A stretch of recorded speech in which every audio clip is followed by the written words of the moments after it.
Ассаламу алейкум, борекер меримдүү Аллах Тааланын аты менен баштайбыз. Ушул күнгө жетишкен Кудайга шүгүрлөрдү айтабыз. Жана сүйүктүү пайгамбарыбыз Мухаммад Мустафа саллаллаху алейхи вассалам салаваттар айтабыз. Түз эфирде таалим программасы, алып баруучусу Темирлан Ахмадов. Урматтуу бир туугандар, бүгүн сиздер менен биз ушул Кыргызстандагы жалпы эле дүйнө жүзүндөгү дин чөйрөсүндө көйгөйлөр жөнүндө сөз кылсак деп атабыз. Ушул биздин темабызга, суроолорубузга, жалпы элден келген суроолорго жооп берүү үчүн Кыргызстан мусулмандар дин башкармалыгынын борбордук текшерүү комиссиясынын төрагасы Нурдинов Бактыбек Сарбагышевич агайыбыз келген. Кош келдиңиз. Ассаламу алейкум. Алейкум ассалам. Кош келдиңиз. Анда эл журтуңуз менен амандашып алсаңыз агай. Биринчи ошо эл журтка аманчылык тилейбиз, жакшылыктар тилейбиз. Анан бүгүнкү ошо берүүбүздө алганы менен ошо сиңимдүү болсун, жобосу укулуктуу болсун деген эмеде аракет кылабыз эми бүгүнкү суроолорго жооп бергенге. Жакшы агай, биздин ушул насихатка, марбага алтындай болгон убактыңызды бөлүп келгениңиз үчүн жалпы чыгармачыл жамаат атынан ыраазычылык билдиребиз. Өзүңүз жөнүндө кыскача тааныштырып өтсөңүз, ушул билимиңиз, ушул кесиптериңиз өтө көп. Ошондой болсо дагы элге бир кызык болсо керек. Бисмиллахир-рахманир-рахим. Ошол жогоруда айтылгандай Нурдинов Бактыбек Сарбагышевич 66-жылы Нарын областынын Актал районунун Тоглок Молдо колхозунда төрөлгөм. Ошол жакта 11 тууганбыз. Ата энебиз ошо чоң кызматтарда айылда көп жыл директор школ башкарма болуп жүрүп, анан ошо бир 10 жыл, 5 жыл тегерегенде ата энебиз өтүп кетти. Азыр ошо бир туугандарыбыз менен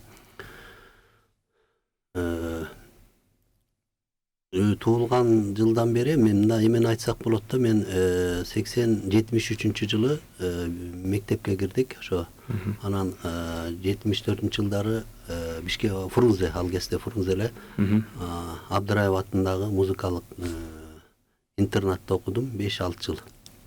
Андан кийин айылга барганга туура келди. Ошол жактан 10 жыл бүтүп, илгери Союз убагында онду бүткөндөн кийин атайында эмелер бар болчу, жана ДАСАФ деп армияга атайын даярдай турган курстар, болбосо ошол 6 айлык эмеде окулчу. Ошондон кийин анан 84-86 советтик армияда болуп келдик. Анан келгенден кийин ошо окууларыбызды уланттык.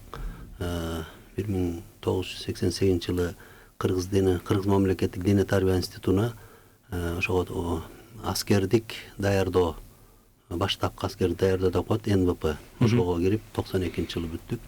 Анан ошо 90-жылдан бери ар кайсы эмелерди иштедик. Мугалим болуп иштедик, 67-чи мектепте айылда иштедик. Ошентип жүрүп, анан бизнестер деген эмеде ал кезде ошол 90-жылдан кийин эме болуп кетти.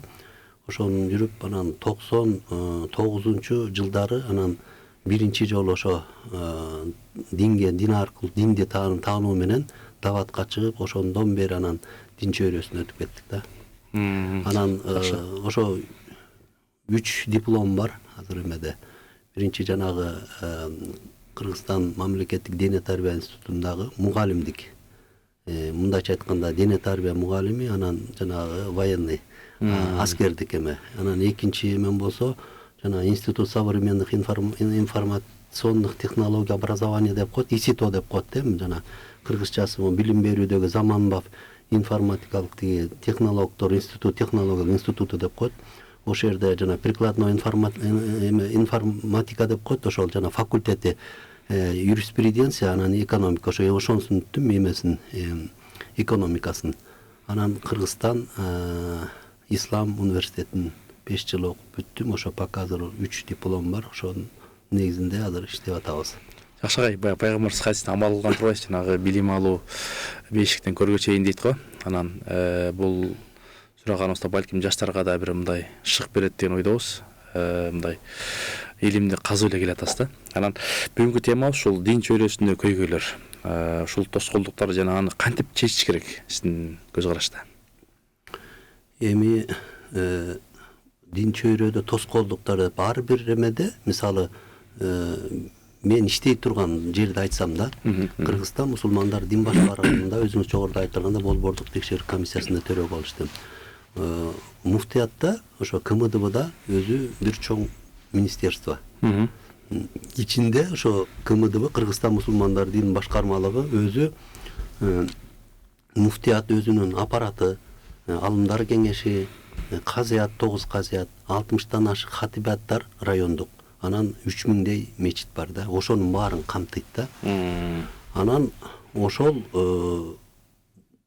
камтыган менен маселе бизде мыйзамда болуп атпайбы? Мыйзамда ошондо жазылганда өзүбүздүн конституцияда жазылган дин мамлекетке ажыратылбайт. Ошон үчүн мамлекет бир дагы дин чөйрөгө тыйым бергенге эмеси жок да. Ошол мыйзамдын чегинде да жардамда эмете албайт. Ал эми баягы жогорку эмеден бийликтин жетекчилиги аркылуу эмне бир сумманы жардам бериши мүмкүн, бирок мындай мамлекет деңгээлде имамдардын айлыгын көтөрүү жемеден. Анан көйгөй маселе эмнеден чыгат? Маселе ушул да. Муфтият өзүбүз эмеге каралганда ажылардын, мисалы жылда ажыга бара тургандардын акчасынын бир энни суммасы бар да.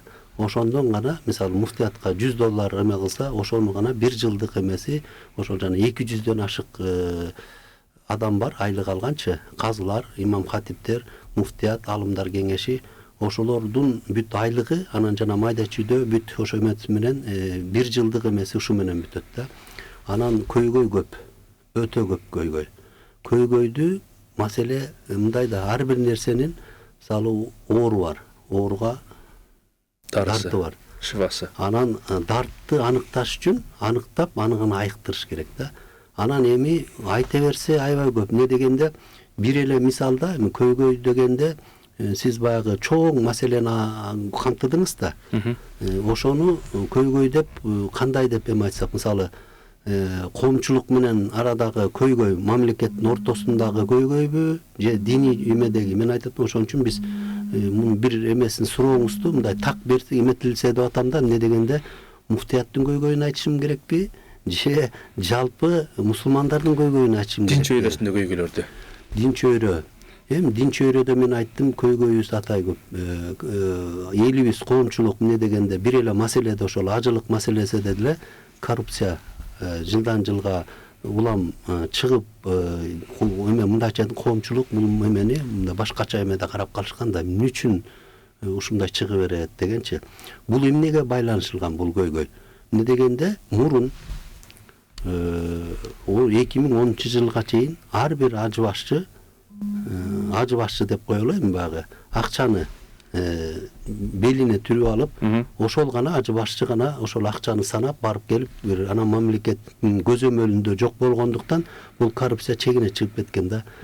2010 жылдан бери ошол кезде Раматылык Чубакажыке муфтий эле ошол келип жанагы банк системасына самолет менен баруусун бир тартиптештирүү жолу башталган да. Бирок ошол жол азыркы 10 жылдын ичинде ошол ажылыктын тартиптештирүү эмеси ушу 10-12-13 жыл өттү да. Ошондо эмнелер эметилди? Мисалы болсо ошо ажы башчылар коррупциясы, же болбосо тиги ичиндеги квота сатуу коррупциялары, ошонун баары улам тартибине келип отуруп, азыр деле ошол толук бүтө элек да. Менин эмемде ушул ажылыкта өзүм мындай непосредственно ошо катышып жүргөн эме катары башынан бери ушул ажылыкты тартипке коелу дегенден бери бир 85-90% коррупция токтоду десек болот да.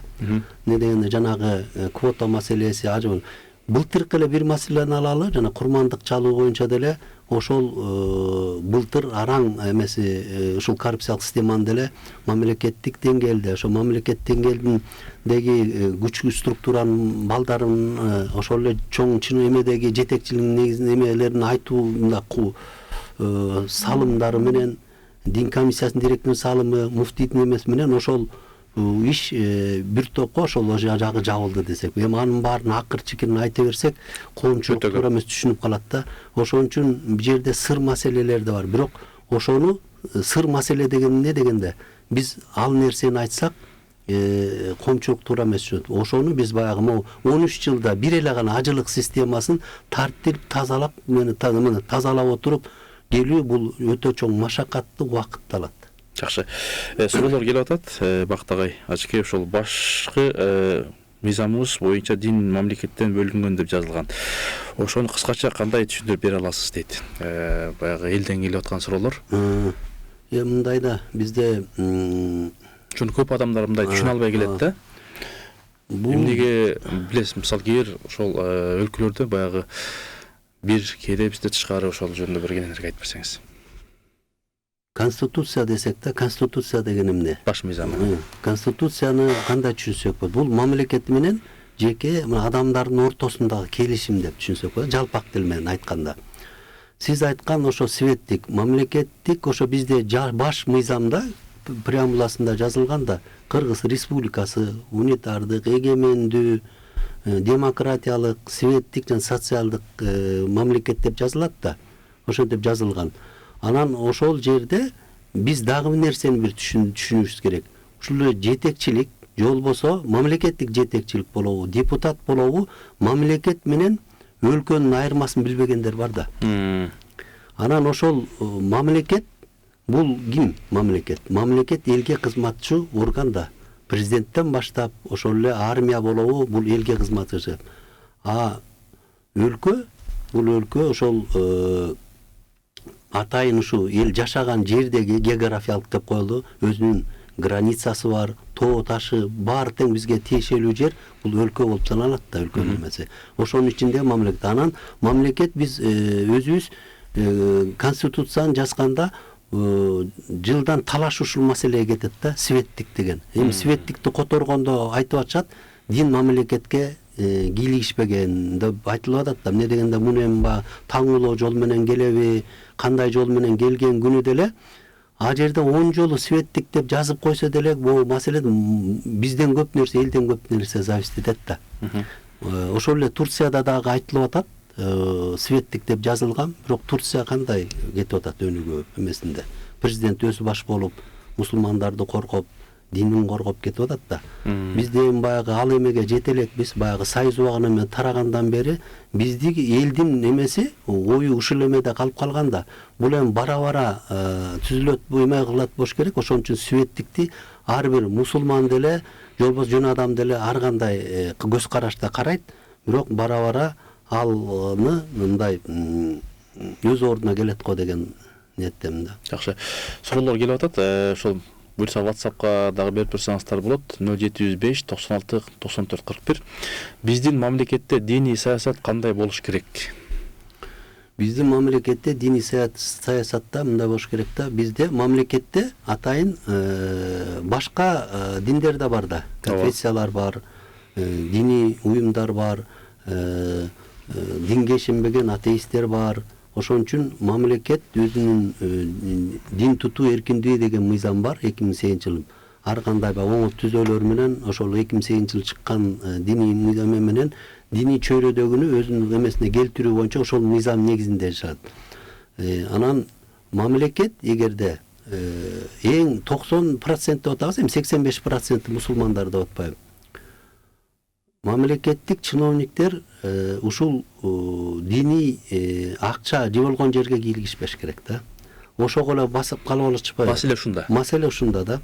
Эгерде мына канчалаган концепциялар иштелип чыгып атат, ал кагаз түрүндө эле калып калып атат да. Эң маселе ошодо. Илге мурункуларды айталы, Атамбаевдин убагында болобу, Акаевдин убагында ажылыкты ошол көзү кызарып, ошол президенттердин жанындагы адамдар кийлигишип келишкен да. Ошолор келип муфтийди мажбурлашкан. Ошонун негизинде муфтий айла жоктон ушул ишке барып анан коррупциялык эмеге өтүп кетишкен. Бул дагы эле маселе жана сиз айткандайчы, мамлекет ушул жагын кийлигишпеш керек да. Мына бара-бара бул 2020 жылдан бери бул маселе былтыртан бери десек болот. Азыр жетекчилик да бул катуу көзөмөлгө алды. Ошол эле ажылыкта көптөгөн эмес биз жанагы айтып айтпаган маселелерди дагы ошолор азыр өзүлөрү тыя баштады да. Жакшы өтсүн ажылык. Жанагы айтып атпайсыз, курмандык маселелерде барып туруп көбү союлбай калып, канчалаган эмелер болгон билинип билинбейчи. Өзүңүз барып текшерип барып келдиңиз, э? Ооба, текшерип кайсы жылы бардыңыз? Мен 18-19 былтырда бардым. Анан жеринен көрүп, биз ошол жерден көрдүк да. Эмне дегенде курмандыктар ошону именно ошо өзүбүздөн барган балдар атайын коррупциялык системага өзүлөрү кирип кетип жасаган адамдар болгон да. Анын ошо бийликтеги кээ бир адамдардын кызыкчылыгы менен ошолордун эмеси менен бул иштер кылынып келинген да. Анан айтып атпайм 20 былтыртан бери 22 жылдан бери бул катуу талап коюлуп атат. Ошол эле жетекчиликтерден күч структуранын жетекчилигинен атайын бардык ажылыкка азыр учуруктун балдары барып катуу мындай тартип эмени коюп көзөмөлдү. Анан кандайдыр бир деңгээлде көп нерселер азыр жана коррупциялык эмелер жабылып атат. Азыр муфтийге дагы өтө талап коюлуп атат. Азыркы Замир Карага дагычы ошо ажылыкты өткөрүүдө бардык нерселерде ушул көзөмөл катуу болсун, өзүңөр кийлигишпегиле эме деген эме. Анан бизде мындай болгон илгери жанагы коррупциялык система ички жана офшорный зона деп келчи. Ички азыр бүт коррупциялык система толук мындай бүтүп калды десек болот да. Азыр кичине бир 2-3 маселе калды биз эме ички жанагы тартиптештирүүдө. Калганы бүт могу квота сатуу, тандоо, ажы башын тандоо, башка маселелерде уже толугу менен коррупция. Эми офшорный зона деп коет, нар жакка жана бөлүнгөн акчалардан ошондон 1-2-3 маселе калды да. Эми аны биз азыр так ачык айта эметкенге болбойт. Ал эмне дегенде ал дагы жабылыш керек да бара-бара. Жакшы, канчалаган муфтийлер иштешти? Ар кандай себептер менен биринин артынан бири кетип жатат. Себеби эмнеде? Жана сиздин оюңузча кайсыл муфтий жакшы иштеди эле? Эми муфтийлердин келип кетиши бул баягы эме, муфтий бул саясий орган да. Орду саясий орган эмес, саясий орун да. Буга жөн эле адам келе бербейт. Өтө алым киши, такыба, таза адам да кыйналат да. Эмне дегенде бул орун жалпы жанагы мусулмандардын жоопкерчилигин алган адам. Коом бүт Кыргызстандагычы, андан сырткары жана министерство деп атпайсызбы өзүбүзчө, жана Кыргызстан мусулмандар дейм ошон жоопкерчилигин алган адам. Ошону ала албаса, анан мамлекет деңгээлде дипломатиясы, интеллектуалдуу, андан сырткары адеби, анан напсиси өтө мындай эме болгон адам керек, болуш керек да.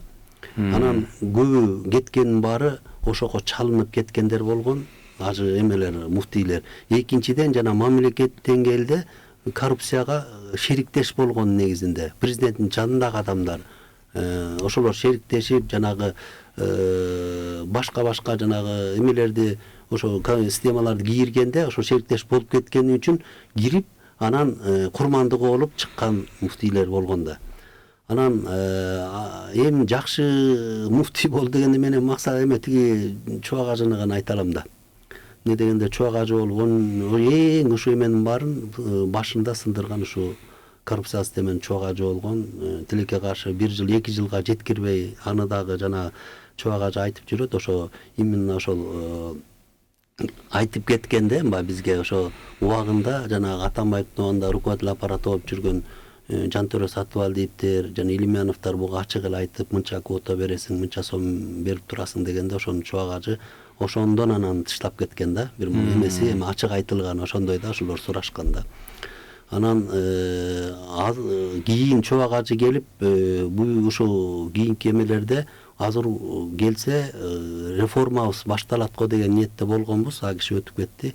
Ошон үчүн муфтийлердин арасынан эң жакшы иштеген ушу эмени айта алабыз, чубак ажыны айта алабыз да. Анан азыркы муфтий деле Замир Кары ушул эмеде өтө бышкан адам эме боюнча, Кыргызстан мусулмандар дин башкан бүт эмесинде иштеп, анан аракетин кылып атат. Кичине тажрыйба жетишсиз, эми баягы жылдан жылга кетет экен да, бирок эми баягы башкаларга караганда кичине ушул кичине акырындап сүйрөп баратат азыр дегенде. Анан дагы көрө жатарбыз да кандан ары. Жакшы. Сиздин көз карашыңызча азыркы Кыргызстан мусулмандар дин башкармалыгынын акыбалы кандай? Системага салынганбы, тошкоолдуктар дагы деле барбы? Кыргызстан мусулмандар дин башкарма жогоруда айтып кеттим, жанагы чоң эмеде системага, жанагы реформага өтө муктаж. Эмне дегенде өтө чоң, жанагы айтып атпаймынбы? Ар тармак бар да биздечи. Кыргызстан мусулмандар дин башкармалыгы бул диний агартууну, жолдосо коомго ыйманды жеткирүүдө эмнелерди кылыш керек дегенде, жанагы мамлекет деңгээлде айтып атпайсызбы? Стратегиялык жана концепциялар иштелип чыкканы менен муфтиятта так иштелип эметилген жок да азырча. Ошого биз муктажбыз дагы эле. Бизде азыр ошо реформаторлор деп коебуз, же болбосо менеджерлер деп коебузбу? ошол эми жаштардан улам чыгат го деп эме кылып атабыз. Биз болгон аракет, тажрыйбаларды аракет кылып атабыз. Мисалы мен муфтияттын 10 жылдан ашык системасын издем. Ар бир тармакта пресс-секретардан баштап иштедим. Ажылык бөлүмүндө, управ делами да иштедим. Ошо ар бир отдел деп коебуз. Өтө мындай эмеге кабылганда ошонун баарын системага салыш убакыт керек, бирок аракетин көрүлүп жатат ошолорду. Улам эми мындай экен да, мунун баары эмнеге мамлекет алсыз болсо, биз да алсызбыз. Коомчулук сабатсыз болсо, ушундай эме менен кете берет экен. Бирок биз аракетин алдыга алып жылы беришибиз керек да. Ошон үчүн муфтиятта болобу, Кыргызстан мусулмандары интеллектуалдуу, жаш мындай кайраттуу, курмандыкты кыла билген мындай бир жаштар керек да. Ошолорду өстүрүшүбүз керек болуп атат. Анан системаны коюшубуз керек. Ооба, туура сиз айткандай. Жакшы, ажылык боюнча коррупция такыр эле жоюлду же дагы эле барбы? Ажылыкты жеке фирмаларга бериш керек дегендер бар. Сиз кандай карайсыз? Ажылыкты жогоруда айтып кеттим, өтө мүчүлүштөр бар. Улам ошону түзөп алып кетип баратабыз. Электрондук бардык эмеге кирди, жанагындай живой список деп коебуз, ал кирди, квота сатуу толук токтолду десек болот да. Анан акырындап жана айтпайдымы, офшорный зонадагы анан ички коррупциялык эмелер кичинеден кичине кыркылып келип атат. Эмне дегенде мамлекеттик жетекчилик ошону каалап атат. Азыркылардын эмесин карасам, мындай өтө басымдуулук ушул болуп атат. Коренной мындай тамыры менен коррупцияны кыркыла деген эмеде болуп атат да. Ошон үчүн ал иш жүрүп атат. Экинчи жана сурооңуз туура айттыңыз. Ажылыкты фирмага беребиз дегендер да бар. Чиновниктер да бар. Кандай деңгээлде? Бул убагында 2010 жылы башка жанагы межведомственный комиссия деп, дин комиссия ар кимси өткөрүп келген. Коррупциялык ушунчалык батканда айла жок жогорку кеңеш эле карап, муфтияттын жоопкерчилигине ажылыктын умураны берген да. Эми мындай карап көрөлү. Казактар убагында фирмаларга берип ашкан. 10дон ашык фирма азыр казактарды алып барып. Биз мына Казакстанга барып муфтилер менен жолугуп келип атабыз. Жөнүн эле берип иптирбиз деп атат, өкүнүп атышат. Кантип ала албай атышат азыр. Мыйзам жагын азыр кайра артка тарта албай. Эмне дегенде ажылыкты булар ибадат кылбай эле саякат кылып ашты да. Анан акча эметмей болду. Бизде деле азыр фирмага берсек, мисалы фирмага бергенден кийин 10дой фирма деп коелу, 6 фирма. Кимдер утат?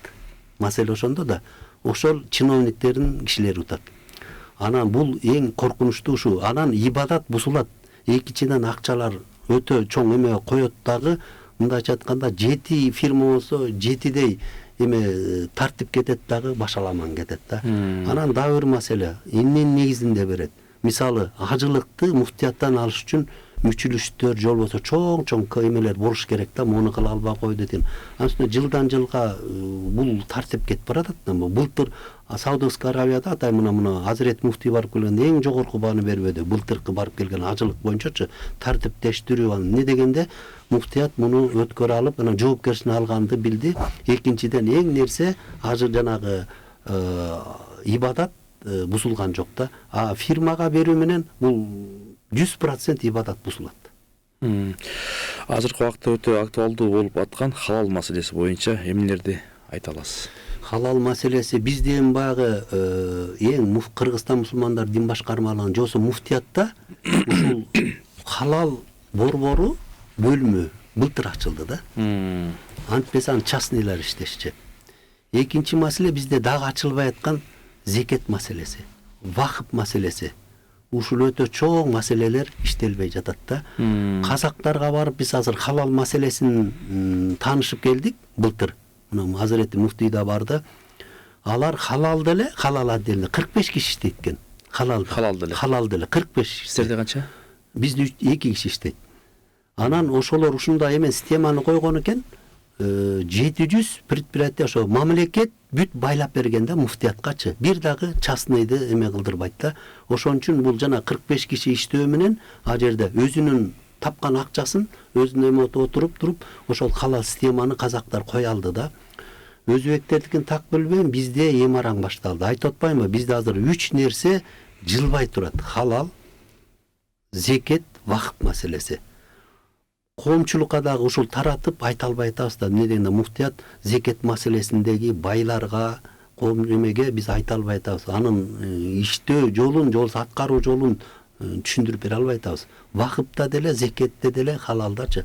Бирок бара бул келет кодоп атабыз. Эмне дегенде буга мамлекет дагы өтө кызыктар болуш керек. Өзүбүз айтып атпайбы, өзүбүз мамлекет бечел болсо, ал кишти эме кыла албай атпайбы. Чоң жана мамлекеттерде бул жанагы муфтияттагы эмелердин айлыктарын да чечип берип коюп атышпайбы. Аларчы мамлекет төлөйт. Мындай баягы мыйзамында светский деп жазылып калган, бирок через айлантып отуруп баары бир муфтияттагы муфтийден бери бүт ошо мамлекет төлөйт да. Диний агартуу жана диний билим берүү боюнча эмне айта аласыз? Сиздерде кандай саясат болуп атат? Билим берүүбүз дагы өтө бечел абалдабыз, ачык айткандачы. Кичинеден аракет бар. Бир 7-8 институт, университеттер болсо, көзгө көрүнгөн бир-эки эле университет, институтубуз бар. Анан медреселер 90. Акыбалдары азыр болгон мына билим берүү отделибиз бар. Калькуляциядан даже медреселерди окуу жагын билим берүүнү көтөрүүгө энни суммада бөлө албай атабыз да.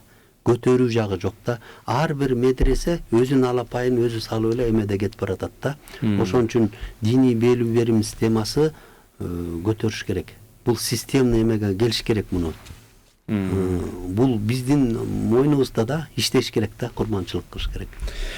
Жакшы, ошо баягы алымдар, ошол алымдар бар. Ошол жалпы эле ошол диний кызматкерлердин акыбалы, бюджети кандай сиздерде? Кээ бирлер айтат, булар өтө бай деп айтышат, элдерде маргандай сөздөр айтылат да. Кээ бирлер болсо өнүккөн өлкөлөрдө билесиздер, алымдарга, ошол дин агартуучуларга айлык чыгарып беришет. Сиздерде кандай? Бизде мындай дейм, жана казактар менен өзбектерди салыштырып атпайбызбы? Алардын айлыктары муфтийлер эле чоң айлык алышат, алардачы.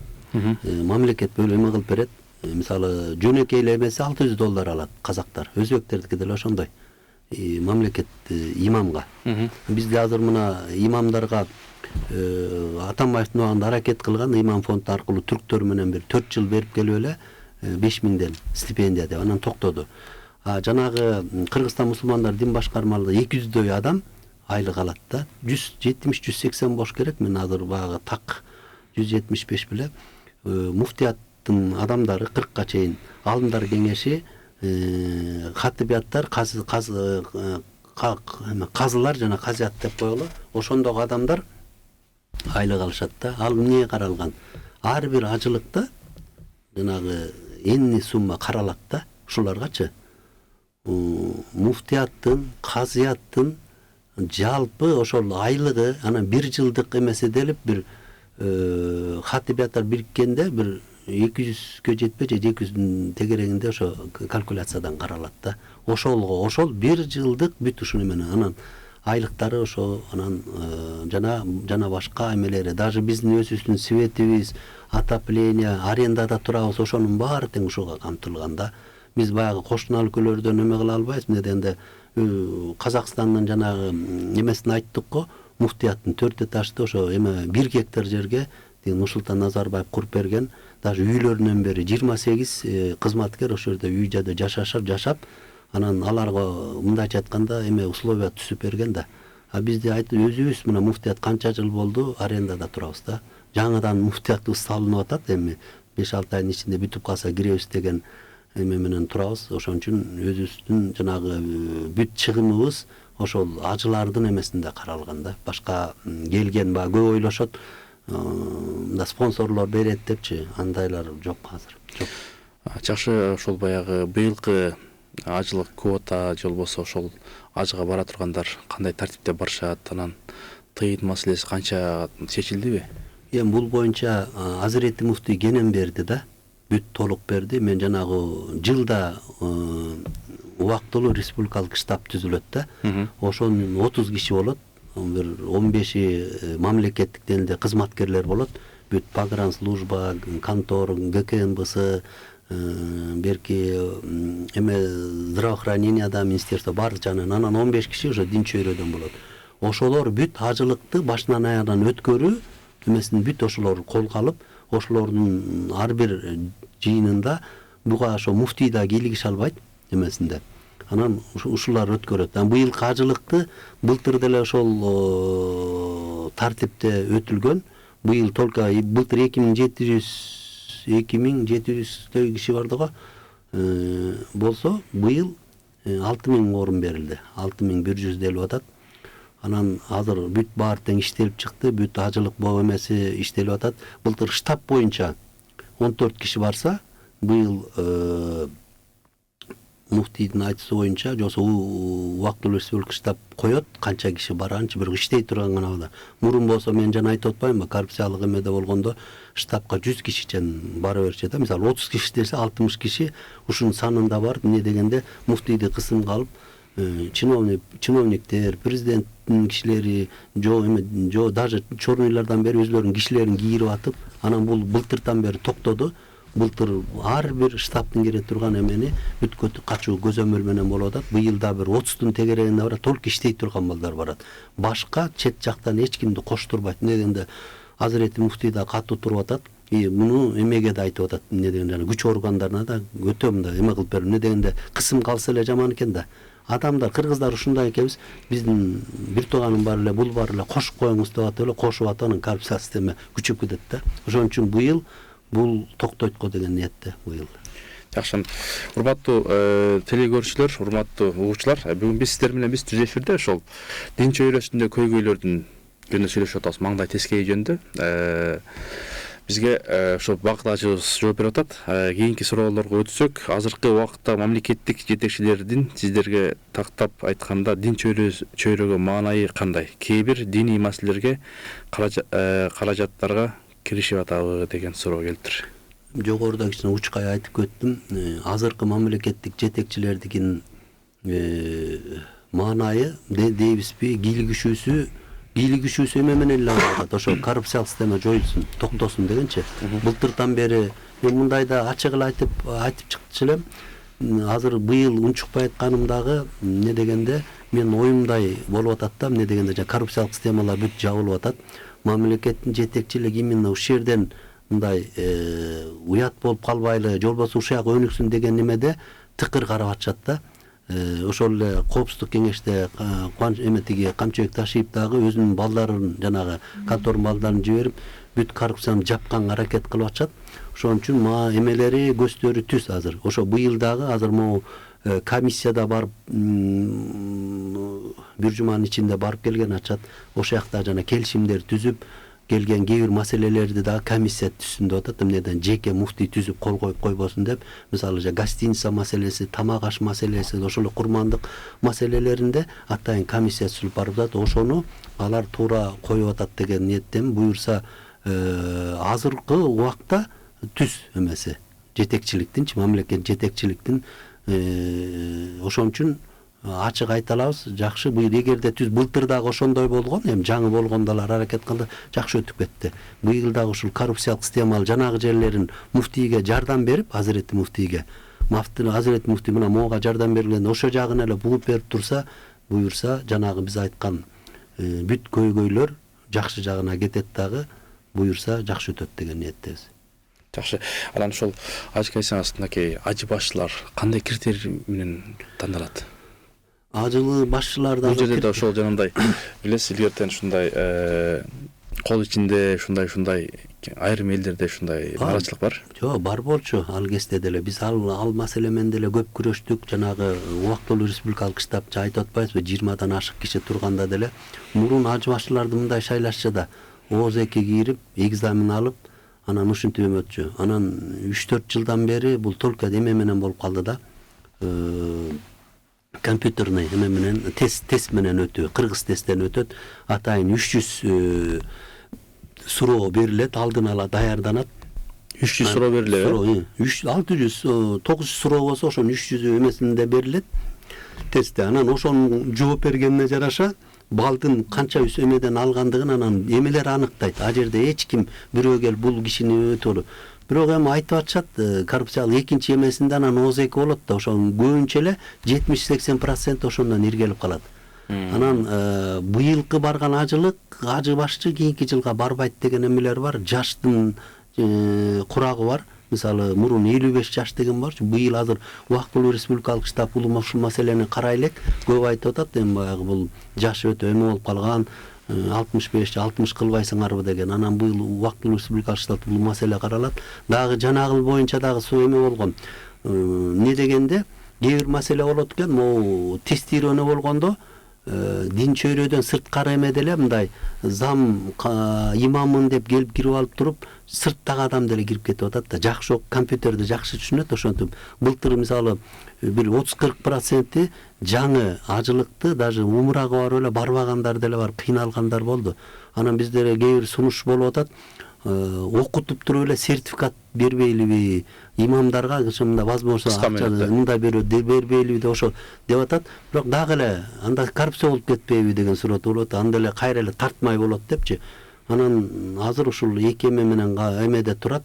Убактылуу республикалык штаб жакында ушул маселени чечет. Же тестирование болот, же бирок тестирование бекем болот. Эмнеде мамлекеттик ошо кызматтагылар катуу туруп атышат да. Эмне дегенде алар дагы коррупциялык силер молдолорго берип койсок, молдолор жана сертификат өзүңөрдүн адамыңарга берип койсоңор депчи.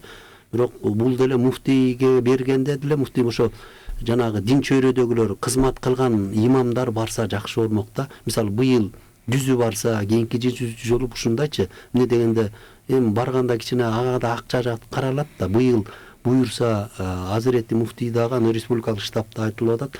Ажы башчылардын айлыгын көтөрүү боюнча. Эгерде курмандык быйыл онлайн менен берилет деген болуп атат. Буюрса жана 6000 киши 6000 койсо отурган бүт эмеден көрүнүп турат да онлайнчы. Анан бул бүт баары союлат деген маанини берилет. Экинчиден эгерде ошол өтүп кетсе, курмандыкты калькуляцияга кирип кетсе, анда ажы башчылардын айлыгын көтөрүү болуп калат. Мурун $30 болчу, может быйыл $60 көтөрсө, ошондо барган ажы башчы жакшы ниет менен барат да, только ибадаты менен болуп калат да. Эмне дегенде өөнө жана коррупция болуп атпайбы? Өтө эме жер да, ошол жерди биз көрүп келдик. Маселе ошол жерде. Маселе ошол жерде болгон. Эми былтырдан бери ушуга катуу бөгөт коюлду. Анан эгерде жана сиз айтып аткандай ажы башчыларды жакшы тандоо болсо, анда жакшы жагына кетет. Бактаж айтсаңыз, анан ушул ажы башчылыкка казылар катышалабы? Казылар кандай? Эми ошону азыр уруксат берилет го деп атабыз. Эмне дегенде бир гана эме бар. Мына былтыр барган 55 ажынан 20 ажы башчы тартипке көнбөй туруп, башкача иштешип, ошолор эмеге кабылды. Жана курмандыктанчы ошолорго комиссия түзүлүп, 20 ажы башчыны 5 жыл ажылыкка барбайт деген чечим чыкты да. Эми сиз айткан эме казы алымдар кеңешинен уруксатын берилиш керек да. Эмне дегенде алар илими бар, ибадаты, только айлыгын койсо, жа курмандыгын алып койсо эле, уже буюрса жакшы, казы деле бара алат, имам катип деле барса болот. Просто экзаменден ким кандай деңгээлде өтсө, баарына шарт түзүлөт го деген ниеттебиз. Анан ал жагын Азирети дагы өзүнүн эмесин айтат го, бирок жана убактылуу республикалык штаб чечет да. Жакшы. Анан ошол дин чөйрөсүндө көйгөйлөр дагы мисалы жалпы канча имам бар Кыргызстанда? Азыр жалпы имамдарды айтып атасызбы? Менен так имамдардын санын айта албайм. Каттоодон өткөн 2000ден ашык эме бар да. Мечит бар да. Азыр былтыр каттоодон өтпөгөн 700 мечит бар экен. Азыр бир жылдын ичинде 400дөн ашык мечитти мына өткөрүштү. Аябай эме кылып атып ас эле калды ушул. Ошондо болжол менен имамдарды 2000ден ашат окшойт биздин эмедечи. Так маалымат менен эмете албайм. Эмне дегенде биздин эмеге каралбайт ал. Анын санын бере албайм, бирок 3000дей мечит болсо, ошону айтып атпайсызбы, 700 өтпөсө, азыр мына 400 өттү, 300 чыкса 2000ден ашык. Менин болжол менен эме. Жакшы, ошол баягы мечиттер дегенде ошол имамдар алар деле конкурска катышып, анан баягы өткөн мурунку жылдарда да ошо айтып калышты, биз жакшы тест бергенбиз деп нааразы болгондор да чыгып атты да. Буга кандай дейсиз? Буга айтылды. Эмне дегенде быйыл дагы жана убактылуу республикалык штабка дагы арыздар түшкөн. Эмне дегенде жакшы тест бердим эле. Эмнегедир мен жана сиз айткандай алган баам ас болуп калды, ас кылып койду, же болбосо жакшы алган меники өтпөй калды дегенчи. Анан бизде мындай деме бар да. Укугун мындай коргоо билиш керек да. Мисалы ошол жерден жашыш керек. Эмне дегенде кабыл алынат да арыздар. Ошол жерден эгерде өтпөй калса, мисалы мен 76 алдым. Арттагы 70 өтүп кетти да. Анан а жерде 76 алгандыгы жөнүндө тиги эме бар да. Ошо талапкердинчи. Анан ал атайын арызды жазыш керек дагы, каратыш керек. Эмне дегенде мен а жерде айталым, эмне дегенде бул жана компьютер иштейт да. Компьютер иштейт дагы, мисалы ошондон 76-дан алгандан өйдө деп койсо, ошо болуш керек. Анан эгерде ооба ал 80-ди алды, бирок кирбей калды. Анан жазыш керек арыз. Сөз айтылып эле калып атпайбы? Эмне дегенде бизге былтыр мен билгенден эме түшкөн жок. Быйыл эгер жазыш керек, булар өтпөй калсачы, ал жагындагы биз карашыбыз керек. Кай жерде эме болушу мүмкүн. Эмне үчүн а жерде кызыкчылык кимде бар да? Эмне дегенде аны өткөрүү мамлекеттик деңгээлде жана айтып атпайбы, дин комиссиясынын балдары, контор ошо анан биз эметип ошол эмени тестти деп коелу, тыкыр карашат а жерден. Мүмкүн эмес эмне да. А бирок ошондой болгон күнү деле арыз жазыш керек да. Сөз түрүндө калып калбаш керек. Дагы суроо келип тур. Бакыт ажы, биз билгенден сиз дин чөйрөсүндө өтө таанымал инсансыз жана укук коргоочусуз. Ошону менен бирге эле дин чөйрөсүндө 20 жылдан ашык убакыттан бери эле кызмат кылып келесиз. 10 жылдан ашыгы Кыргызстан мусулмандар дин башкармалыгынын түзүмүндө пресс секретардан баштап ар кандай кызматта Дилмирөк адеп ахлак борборунда Кыргызстан жана Орто Азия мусулмандар конгрессинин президенти кызматында иштеп жана мусулмандардын укуктарын коргоп келдиңиз. Азыркы ошол муфтиятка келгениңизге жалпы канча жыл болуп атат? 2010дон бери. 2010дон бери. Ага чейин дин чөйрөдө жүрдүк, ошо сыртта жүрдүк. Көп иштер жасаптырсыз. Анан ушул конгресс жөнүндө айтып берсеңиз. Бунун ачылышы, максаты?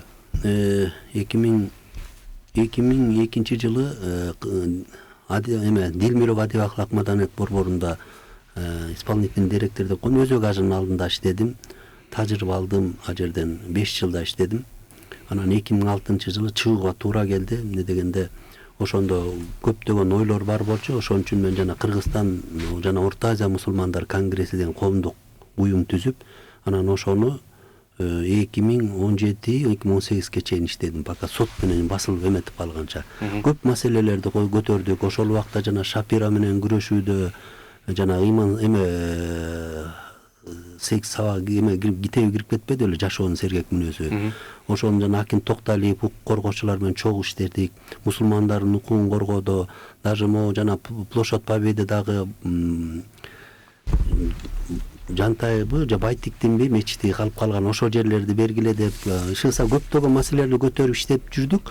Анан ошол эле дагы эле муфтияттагы коррупциялык иштерди биздин эмесин ачып турдук да, мындайча айтканда. Анан 2000 ошо 17 жылы менен дин комиссиясынын директору тиги Орозбек Молдалиев менен кичинемебиз келише албай калды. Эмне дегенде ал аякты өтө мындай мажбурлап эле өз каалаганын киргенде ошого бул мындай кызыканып, анан конгрессти сотко бердиртип, анан жайда мындай жатканда жабып тынышты да, Верховныйга чейин соттоштук. 2010 жылы ошол тиги чубак ажы чакырды. Эч сыртта эле кыйкырып бербей кирип иштеңиз деп, анан ошондон баштап муфтиятта иштеп калдык. Жакшы. Анан муфтиятка деле мен 3 жолу кирип, 4-жолу кирдим. Эмне дегенде улам чыгарышат, жакпай каласың дин комиссиясынын директорлоруна. Туура айтсаң, туугаңа жакпайсың. Анан ошентип атып, бирок кайра эле чубак ажылар кир деп атып, ошентип отуруп, анан азыр кызмат кылып, аракет кылып атабыз да. Жакшы. Ошол зекет, садака маселесинде да ар кандай көйгөйлөр бар. Анан ошого дагы көбүнчө мусулмандар ар кандай көз карашты айтып калышат. Ошол бөлүштүрүү маселелери кандай бөлүштүрөсүздөр? Мисалы, азыр зекет маселеси орозо битирден жылдан жылга мусулмандар көбөйүп, салган зекеттер дагы көбөйүп атат. Мисалы, былтыр ковидтен кийин десек болот да, где-то 43 миллион муфтиятка түштү, бул жалпы мечиттерденчи.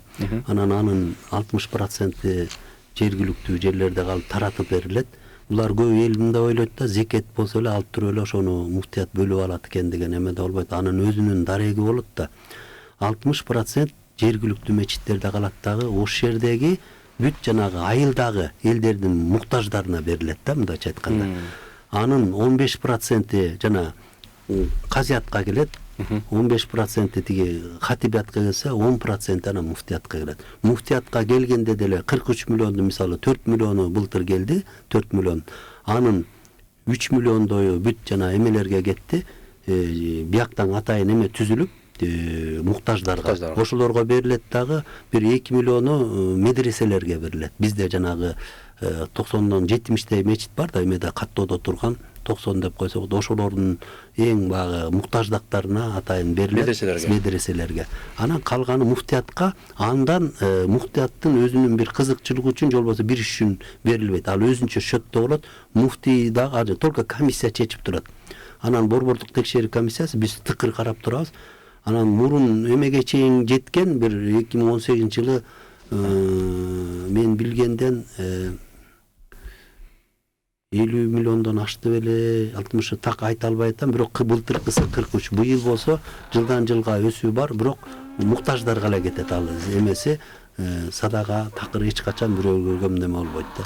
Анан ошол дин чөйрөсүндө көйгөйлөрдү атпайлыбы? Бактагай, ушул дин чөйрөсүндө көйгөйлөрдү дагы мында балким жогорку кеңеш тараптан дагы мыйзамдаштыруу жааттары кандай иш аракеттер барбы, жокпу? Мисалы, депутаттар менен чогуу иш кылуу максатта. Биз депутаттардан суранган жанагы эмени сурап атабыз да, жана көйгөй маселени аткарыш үчүн каражат маселеге дагы такалат да. Анан биз өз арбаян өзүбүз сога албай атсак, көп маселе жанагы айтып атпайсыз, халал маселеси, зекет, вак маселеси калып калып атат да. Ушул маселелерди көтөрүп, мыйзамдуу эмеде депутаттардан жанагы мамлекеттен келгенде кандай чечип берет деген мыйзамдуу эмеге коюшубуз керек да. Бирок ошону туура коюш керек. Алар чечип эмне дегенде, биздин айлыктарды чечип берип койгула десекчи, алар кантип чечет? Мыйзам карама каршы келип атпайбы? Ошон үчүн өтө ойлоно турган маселеде жана бир эле термин турганы менен биз жака көп нерсе келбейт да. Чече албайт. Мисалы, светский деп коюп па, дин мамлекетте сырткарда. Ошон үчүн казактар кантип чечип атат? Айлантып отуруп туруп, мамлекет берет, через бир фирма аркылуу, анан ошону мыйзам чегинде бир эмесин табышканда, биздикилер деле аракет кылып атат. Акылбек Жапаров былтыр аракет кылган экен, ошо жолун таап, эмне дегенде бизде былтыр жетпей калган $630,000 дагы Садыр Жапаров президент менен Акылбек Жапаровдор макул болуп, ушул эмен көйгөй эмени карызды чечип беришти да. Кандай деңгээлде бир өзү чечишти да, мыйзамды кандай кылышты билбем. Анан айлыктагы чечебиз дегенде кылышкан да, бир муфтийге айтылган, ошо февраль-марттарында гана. Бирок азыр акыбалы кандай, аны кандай чечет дагы эмеде суроодо туулуп калат да. Эмне дегенде 1,5-2 миң имамга 10 миңден бергенде ченебеген акча болуп атпайбы? Где-то 50 миң, 60 миң миллиондун айына ошондой кете турган акчаны көтөрө алабы маселе? 1 миллион доллар эмеге чыгып калып атпайбы? Ошону көтөрө алабы маселе? Аны мамлекет эме бара алабы? Бул да суроо туулат да. Ошон үчүн биз чечиле турган нерселерди берип чечтиришибиз керек да. Ошо жогорку кеңешке деле бийликтеги президент болобу, премьер-министр болобу ошону.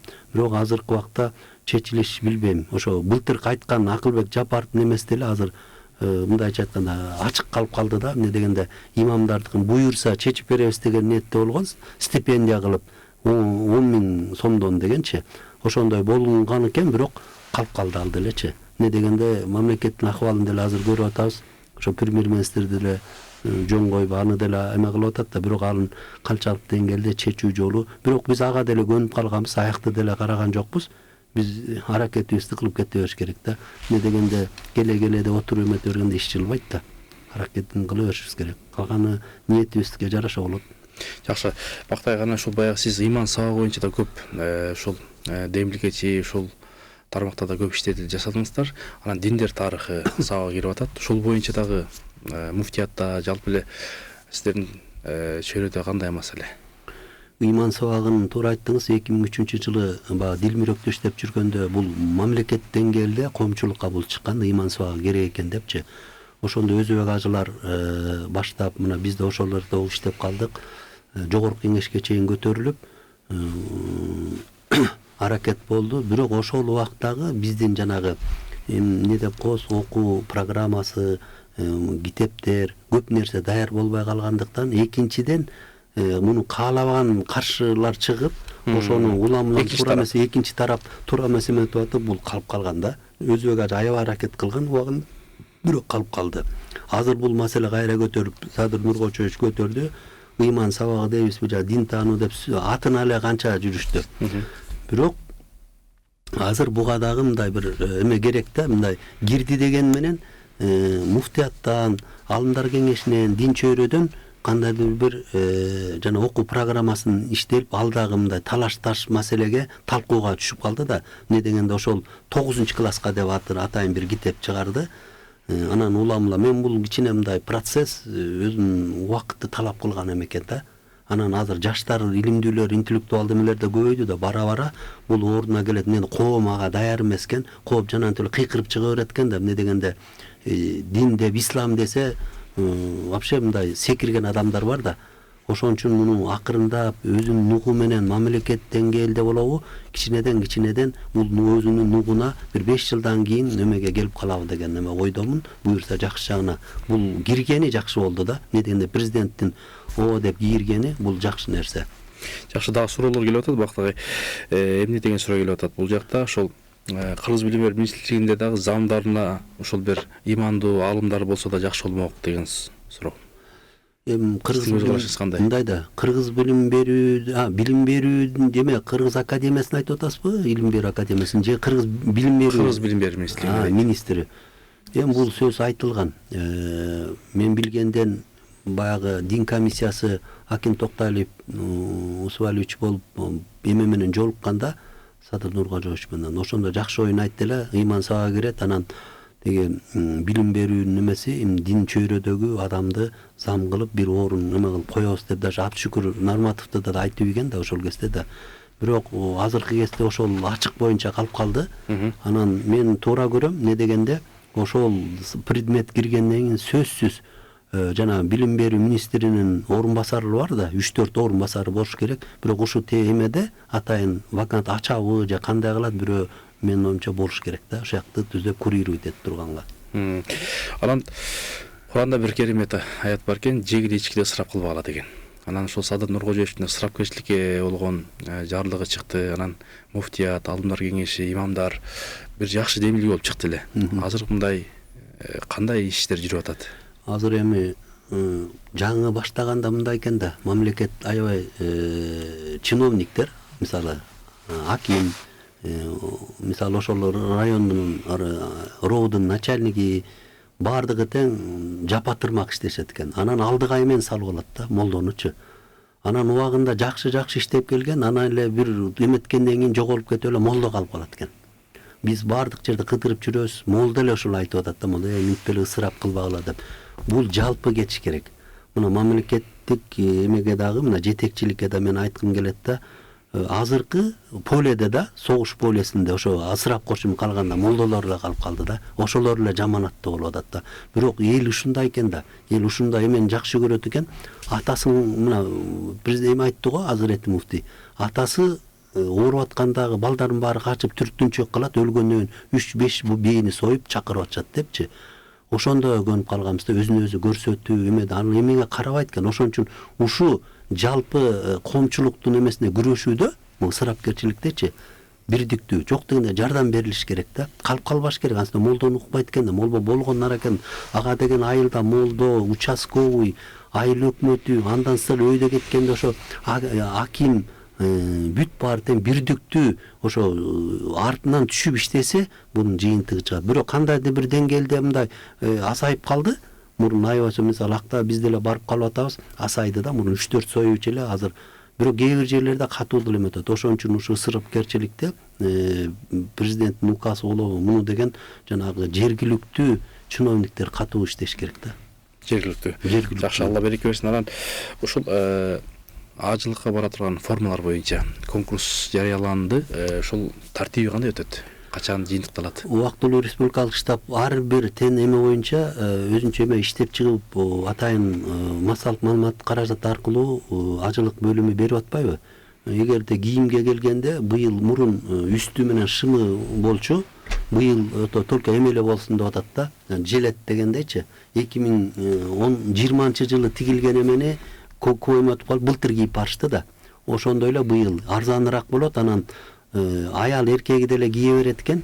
Анан ошон үчүн атайын азыр ошо желетке эме кетти, мындайча айтканда элге катышат тургандарга да. Анан жылда катышат, эмне дегенде кээде 10дон ашып кетет, фирмалар катышат. Анан ошону атайын түзүлгөн жанагы убактылуу республикалык штаб жыйынтыгын берет. Быйыл деле ошондой ошо желет деп эметилип атат.